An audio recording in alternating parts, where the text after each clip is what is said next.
अस्सलाम वालेकुम दोस्तों उम्मीद करता हूँ आप लोग सब खैरियत से होंगे। दोस्तों आखिरी की वीडियो में हमने डिस्कस किया कि क्यों टर्की का citizenship by investment program residency या अगर आप एक इन्वेस्टर है तो क्यों टर्की बहुत अच्छा और वैल्यू फॉर मनी ऑप्शन है। दोस्तों इस वीडियो में हम लोग देखेंगे कि अगर आप टर्की में रेसिडेंसी प्रोग्राम लेना चाहते हैं या सिटीजनशिप प्रोग्राम में इन्वेस्ट करना चाहते हैं तो कौन सी चीज़ें हैं जिसका आपको ध्यान रखना चाहिए या कौन से स्टेप्स हैं जो आपको फॉलो करना चाहिए। दोस्तों आखिरी कुछ सालों में टर्की एक बहुत ही अच्छा डेस्टिनेशन बन चुका है उन लोगों के लिए जो प्रॉपर्टी में इन्वेस्टमेंट करना चाहते हैं या रेसिडेंसी लेना चाहते हैं या सिटीजनशिप के लिए इन्वेस्ट करना चाहते हैं। दोस्तों हम लोग देखेंगे कि अगर आप एक इन्वेस्टर है तो आपको क्या मिनिमम रिक्वायरमेंट है, किस बजट से आप लोग स्टार्ट कर सकते हैं। अगर आप रेसिडेंसी के लिए इन्वेस्ट करना चाह रहे हैं तो क्या अमाउंट है जिससे जो मिनिमम अमाउंट है जिससे आप रेसिडेंसी ले सकते हैं और सिटीजनशिप के लिए। सबसे पहले दोस्तों हम लोग इन्वेस्टमेंट की बात करते हैं। अगर आप एक इन्वेस्टर हैं और आप फर्स्ट टाइम ट्राई करना चाहते हैं तो सबसे अच्छी बात यह है कि टर्की में इन्वेस्टमेंट के लिए कोई भी रिस्ट्रिक्शन नहीं है। आप किसी भी जगह किसी भी टाइप की प्रॉपर्टी, भले वो एक पुरानी बिल्डिंग हो, एक गेटेड कम्युनिटी हो, कोई भी शहर में हो, आपके लिए इन्वेस्टमेंट के लिए कोई पैरामीटर नहीं है कि आपको मिनिमम कितना इन्वेस्ट करना चाहिए। अब हम लोग देखेंगे सिटीजनशिप के लिए। दोस्तों सिटीजनशिप के लिए क्राइटेरिया ये है कि आपको $400,000 एंड अबाउ इन्वेस्ट करना है। $400,000 सिटीजनशिप के लिए अलग अलग प्रॉपर्टीज में भी हो सकता है, अलग अलग टाइम पे भी इन्वेस्ट कर सकते हैं। फॉर एग्जाम्पल आपने अभी एक प्रॉपर्टी ली $200,000 की, फिर 3-4 महीने बाद आपने एक और प्रॉपर्टी ली $200,000 की। ऐसे करके आप $400,000 कंप्लीट करके भी सिटीजनशिप के लिए अप्लाई कर सकते हो। दोस्तों अब आपने डिसाइड कर दिया है कि आपको इन्वेस्टमेंट करना है, रेसिडेंसी लेना है या सिटीजनशिप लेना है, तो सबसे क्रूशियल स्टेप और पहला स्टेप कौन सा होगा आगे बढ़ने के लिए।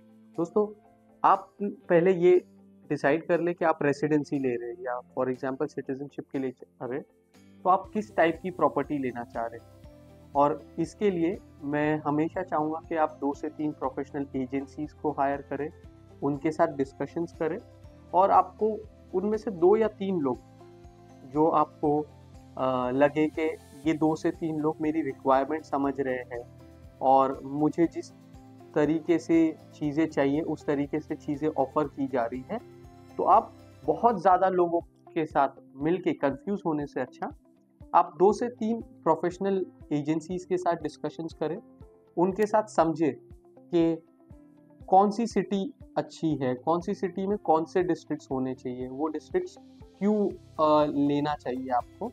और फिर लोकेशन बहुत इम्पोर्टेंट है। मैं हमेशा मेरे क्लाइंट्स को बोलता हूँ कि आप प्रॉपर्टी पे फोकस करने से पहले आप लोकेशन समझ लें। आप एक बार लोकेशन समझेंगे फिर आप प्रॉपर्टी या प्रोजेक्ट के ऊपर फोकस करें। तो आप किसके साथ काम करना चाहेंगे वो लोगों को सिलेक्ट करें, कौन से एरियाज में काम करना चाहेंगे वो सिलेक्ट करें।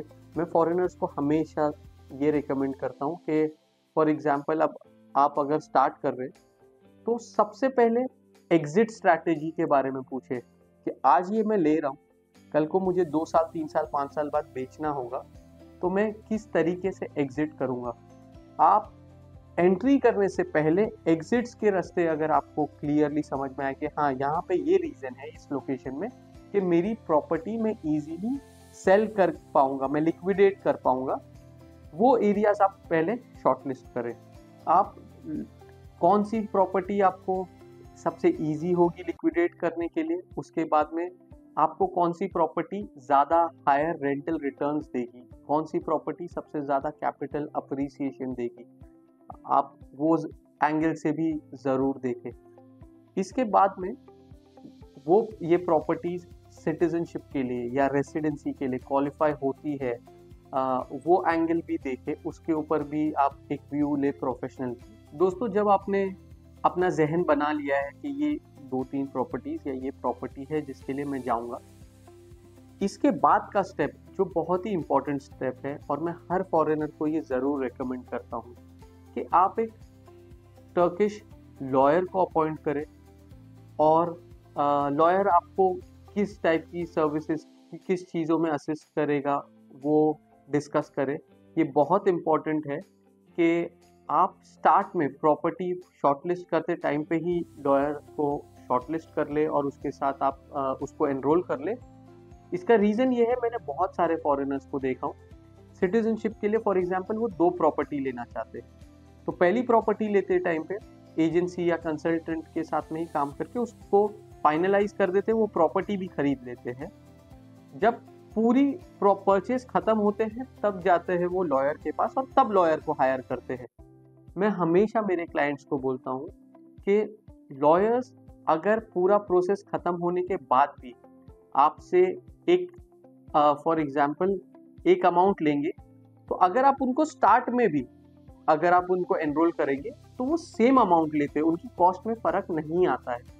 तो मैं हमेशा रेकमेंड करता हूँ कि स्टेप 1 पे ही आपने जैसे प्रॉपर्टी शॉर्टलिस्ट की तभी आप लॉयर को भी फाइनलाइज कर ले, उसको भी एनरोल कर ले, क्योंकि लॉयर आपकी शॉर्टलिस्ट की भी प्रॉपर्टी, अगर आप इन्वेस्टमेंट के लिए ले रहे हैं तो वो प्रॉपर्टी का टाइटल क्लियर है, आपको पेमेंट्स कैसे देना है, ट्रांजैक्शन कैसे करना है, फ्यूचर में आप सिटीजनशिप के लिए जाना चाहते हैं तो कौन सी चीज़ है जो ध्यान रखना है, ये सारी चीज़ें आपका लॉयर देखना चाहिए। ये सारी चीज़ें आपका लॉयर का काम है कि वो ये सारी चीज़ें पर्टिकुलरली देखें। तो इसकी वजह से मैं रिकमेंड करूँगा आप एक लॉयर को जब प्रॉपर्टी शॉर्टलिस्ट करें तब साथ ही साथ लॉयर को भी फाइनलाइज कर ले। अगर आप रेसिडेंसी के लिए जाना चाहते हैं तो ये प्रॉपर्टी से आपको रेसिडेंस परमिट मिलेगा, वो लॉयर का काम है देखे। अगर आप सिटीजनशिप के लिए जाना चाहते हैं तो आपकी ये प्रॉपर्टी सिटीजनशिप के लिए एलिजिबल होगी, ये लॉयर सारी चीज़ें वेरीफाई करे।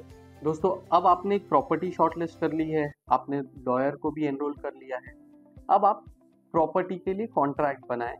ठीक है, जो भी प्रॉपर्टी आप बाय करना चाह रहे हैं आप सेलर के साथ में नेगोशिएट करें, कॉन्ट्रैक्ट बनाएं। कॉन्ट्रैक्ट बनने के बाद में आप एक टोकन अमाउंट दें, एक डिपॉजिट मनी जिसको बोलते हैं। आप डिपॉजिट मनी देने के बाद में एक्सपर्ट रिपोर्ट या इवैल्यूएशन रिपोर्ट जिसको बोलते हैं, उसके लिए आप सेलर को बोले प्रोसीड करें। आप टोकन मनी देने के बाद में सेलर जो है वो इवैल्यूएशन रिपोर्ट के लिए अप्लाई कर सकता है और तकरीबन 2 से 3 दिन में आपको प्रॉपर्टी की इवैल्यूएशन रिपोर्ट मिलेगी। इवैल्यूएशन रिपोर्ट मिलने के बाद में आप वो लॉयर को शेयर करें और आपका लॉयर उसको गो थ्रू करेगा। इवैल्यूएशन रिपोर्ट में आप कौन सी प्रॉपर्टी ले रहे हैं, उसकी अप्रॉक्स इवैल्यूएटेड अमाउंट क्या है, ये नोट करना बहुत ज़रूरी है। आपकी इवैल्यूएशन रिपोर्ट में जो अमाउंट मेंशन होगी वो ही सिटीजनशिप के लिए काउंट होती है। आपका लॉयर ये सारी चीज़ें गो थ्रू करे, इसके बाद में आप फंड्स ट्रांसफ़र कर सकते हैं और प्रॉपर्टी की टाइटल डीड ले सकते हैं। दोस्तों एक दो चीज़ जो आपको ट्रांसफ़र या प्रॉपर्टी के बाइंग के दौरान ध्यान रखने की चीज़ है, जो आपके लॉयर का काम है, जो आपको गाइड करे, आपको पेमेंट ट्रांसफ़र कैसे करने हैं। तो आपको पेमेंट ट्रांसफ़र करते टाइम पे पर्टिकुलरली कोई एक्सप्लेनेशंस लिखने होते हैं, उस पे आपके लॉयर को आपको गाइड करना चाहिए। वो चीज़ों का ध्यान रखें। आपको सिटीजनशिप के लिए बहुत इम्पॉर्टेंट है कि आपका पेमेंट आपके बैंक अकाउंट से सेलर के बैंक अकाउंट में जाए, तो इस चीज़ का ध्यान रखना बहुत ज़रूरी है। इसकी वजह से मैं हमेशा सजेस्ट करता हूँ कोई प्रोफेशनल एजेंसी या तो कोई लॉयर आपके साथ में ये प्रोसेस में थ्रू आउट हो। अब मान लीजिए आपने प्रॉपर्टी रेसिडेंस परमिट के लिए ली है, आपकी टाइटल डीड हो गई, उसके बाद आप रेसिडेंस परमिट के लिए अप्लाई कर सकते हैं। आपका टाइटल डीड और आपकी पासपोर्ट कॉपी, हेल्थ इंश्योरेंस और सारे डॉक्यूमेंट्स मिला के आप रेसिडेंस परमिट के लिए एप्लीकेशन कर सकते हैं। मान लीजिए आपने अगर सिटीजनशिप के लिए अप्लाई की है, आपकी टाइटल डीड होने के बाद में आप सिटीजनशिप के लिए अप्लाई कर सकते हैं। सिटीजनशिप के लिए एप्लीकेशन करने का प्रोसेस ये होता है, आपकी पहले टाइटल डीड होती है, फिर आपके लॉयर्स जो है, एक चीज़ नोट करने की है कि जब भी आप सिटीजनशिप के लिए प्रॉपर्टी बाय करते हैं तो आपको ये ध्यान में रखना ज़रूरी है कि आप उस प्रॉपर्टी को 3 साल तक बेच नहीं सकते हैं अगर आप सिटीजनशिप के लिए प्रॉपर्टी बाय कर रहे हैं। तो तो आपके लॉयर एक टाइटल डीड में एक अटैचमेंट लगाते हैं कि ये प्रॉपर्टीज आपने सिटीजनशिप के लिए ली है और आप 3 साल तक सेल नहीं करेंगे। फिर इसके बाद में आपको एक कंफर्मेटरी सर्टिफिकेट मिलती है टाइटल डीड ऑफिस से, जिसके बाद में आप लोग इन्वेस्टर आईडी कार्ड, आप, आपकी फैमिली, आपके 18 साल के नीचे के बच्चे इन्वेस्टर आईडी कार्ड के लिए अप्लाई करते हैं। अगर आप सिटीजनशिप के लिए जा रहे हैं तो इन्वेस्टर आईडी कार्ड आने के बाद में आप फिर आपकी अटॉर्नी और आपकी लीगल टीम जो है वो आपकी सिटीजनशिप की एप्लीकेशन करती है। दोस्तों कुछ डॉक्यूमेंट्स हैं जो सिटीजनशिप की एप्लीकेशन के टाइम पे इम्पोर्टेंट है, जो आपको संभाल के रखना चाहिए, क्योंकि कभी कभी लोग पहली एक प्रॉपर्टी इन्वेस्टमेंट से स्टार्ट करते हैं और जब आखिरी प्रॉपर्टी सिटीजनशिप के लिए लेते हैं तो बीच में गैप हो जाता है। तो फर्स्ट प्रॉपर्टी से ही आप प्रॉपर्टी की इवैल्यूएशन रिपोर्ट, टाइटल डीड, आपने जो सेलर को पेमेंट्स ट्रांसफ़र की है उसकी कॉपी, फॉरेन एक्सचेंज रिसीप्ट, ये 4 बहुत इंपॉर्टेंट डॉक्यूमेंट्स हैं जो आप हर प्रॉपर्टी के संभाल के रखें, क्योंकि ये आपको सिटीजनशिप की एप्लीकेशन के टाइम काम आएगा। अगर आप रेसिडेंसी के लिए अप्लाई कर रहे हैं तो एक बार आपका अप्रूवल हो जाता है, आपका कार्ड आ जाता है रेसिडेंस परमिट का, उसके बाद आप रेसिडेंस परमिट के लिए आप 1 या 2 साल के लिए अप्लाई कर सकते हैं। हर 1 या 2 साल के बाद में आप ये रेसिडेंस परमिट रिन्यू करते हैं। सिटीजनशिप के केस में आपको इन्वेस्टर आईडी कार्ड आ जाता है। इन्वेस्टर आईडी कार्ड के बाद में आप सिटीजनशिप के लिए अप्लाई करते हैं और फिर आप वेट करते हैं कि सिटीजनशिप का अप्रूवल आए। सिटीजनशिप का अप्रूवल आने के बाद में आपको पासपोर्ट मिल जाता है। दोस्तों अगर आप सिटीजनशिप के लिए, रेसिडेंसी के लिए अप्लाई करना चाहते हो या इन्वेस्टमेंट के लिए, तो ये प्रोसेस एक फॉरेनर के लिए कभी कभी थोड़ा कॉम्प्लिकेटेड साउंड कर सकता है। दोस्तों अगर आपको इसके बारे में कुछ भी क्वेरी है तो आप हमारे को कांटेक्ट कर सकते हैं। हम लोग एक ही जगह पे, एक ही ऑफिस में आपको लीगल असिस्टेंस, इन्वेस्टमेंट के ऑप्शंस, सिटीजनशिप, रेसिडेंसी, हर तरीके के ऑप्शंस आपको ऑफर कर सकते हैं। दोस्तों ये पूरा प्रोसेस जो स्टार्ट से एंड तक मैंने आपको बताया, ये पूरा स्टार्ट टू एंड हम आपको एक ही जगह पे हमारी ऑफिस में एंड टू एंड आपको इसके ऊपर हम लोग गाइड कर सकते हैं। दोस्तों आज की इस वीडियो में इतना ही। अगर आपको कुछ भी डाउट्स है या सिटीजनशिप, रेसिडेंसी या कोई भी चीज़ की आपको क्वेरी है तो आप हमारे व्हाट्सएप नंबर पे रीच कर सकते हैं। दोस्तों अगर ये वीडियो आपको पसंद आई है तो शेयर, लाइक और सब्सक्राइब करना ना भूलिए। जज़ाकल्लाह खैर। अस्सलाम वालेकुम।